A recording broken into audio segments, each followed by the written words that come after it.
आभाळ भरून आलं तरी जीवाची घालमेल होणारी माणसं आपण. चार दोन सरी कोसळल्या तर चटकन आडोशाला जाऊन उभी राहणारी माणसं आपण. कधी आभाळ कोसळलं तर काय होईल असा विचार आला तरी हातपाय गळून जातात. पण दुःखाचा डोंगर कोसळला तरी जिद्दीने पुन्हा उभी राहणारी माणसं आहेत जगात. शांताबाई यादव त्यातल्याच एक. कोल्हापूरच्या सासूर हासकिरे गावातली एक जगावेगळी जिद्दी स्त्री. 30-35 वर्षांपूर्वी छान संसार चालू होता त्यांचा. नवऱ्याचा दाढी कटिंग करायचा व्यवसाय, 4 लहान मुली, नवरा आणि आपल्या 4 छोट्या लेकी एवढंच शांताबाई यादव यांचं विश्व होतं. छोटी मुलगी 5-6 महिन्यांची असेल तेव्हा अचानक नवरा वारला. जमिनीचा साधा तुकडा सुद्धा नसलेल्या शांताबाई पुढे मोठं प्रश्नचिन्ह उभं राहिलं. आता काय करायचं? नाती फारशी उरली नव्हती आणि अशा वेळी तर जवळचे लोक आणखीनच लांबचे वाटतात.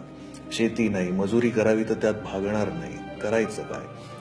रडणाऱ्या 4 पोरी आणि रडावं वाटत असूनही रडायची सुद्धा सवलत नसलेल्या शांताबाई. जुना काळ, घरात नवऱ्याचा फोटो नाही, होता फक्त त्याच्या दाढी कटिंगचा आरसा. त्यात बघताना जाणवलं की आपण पण तेच करायचं जे नवरा करत होता, लोकांची दाढी कटिंग. आज 21व्या शतकात सुद्धा एखाद्या भारतीय स्त्रीच्या मनात एवढा बंडखोर विचार मनात येणं सोपं नाही. शांताबाईंनी 30 वर्षांपूर्वी नुसता विचारच केला नाही तर तो प्रत्यक्षात आणला. गावातले सभापती स्वतःहून शांताबाईंकडे आले दाढी करायला. पण शांताबाईला वाटलं चुकून ब्लेड लागली, जखम झाली तर. पण सभापतीसाठी शांताबाईंची गरिबीची वेदना जास्त मोठी होती. आपण पुढाकार घेऊन दाढी केली तर लोक पण तयार होतील हे त्यांना माहिती होतं. हरिभाऊ कडूकर हे त्या भल्या माणसाचं नाव.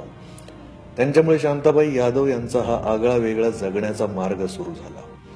1985 पासून कधी बैलगाडीत, कधी 2 किलोमीटर चालत जाऊन आसपासच्या गावात पारावर पोतं टाकून शांताबाई लोकांची दाढी आणि हजामत करतात. आपल्याला आश्चर्य वाटतं पण या गावातल्या लोकांना त्यात काहीच वेगळं वाटत नाही, कारण त्यांच्यासाठी ती शांताक्का आहे. शांताक्काचा हात भाकरीवर जेवढा सफाईने फिरतो तेवढ्याच सफाईने दाढीवर पण. सुरुवात केली तेव्हा एका माणसाच्या दाढीचे वर्षाला काही किलो धान्य मिळायचं. आज दाढीचे 20 रुपये मिळतात. पण माणसांपेक्षा शांताक्का म्हशीची वाट बघत असतात, कारण म्हशीचे केस काढायचे 100 रुपये मिळतात. लोकांची दाढी कटिंग करून त्यांनी 4ही मुलींची लग्न लावली. त्या सुखात आहेत.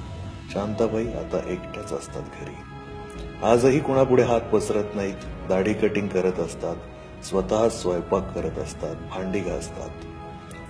आज सगळे शांताबाई गाण्यावर नाचतात, पण ही शांताबाई उर्फ शांताक्का महाराष्ट्राने डोक्यावर घेऊन नाचावी अशी आहे. आजच्या या युगातल्या झाशीच्या राणीला आमचा सलाम.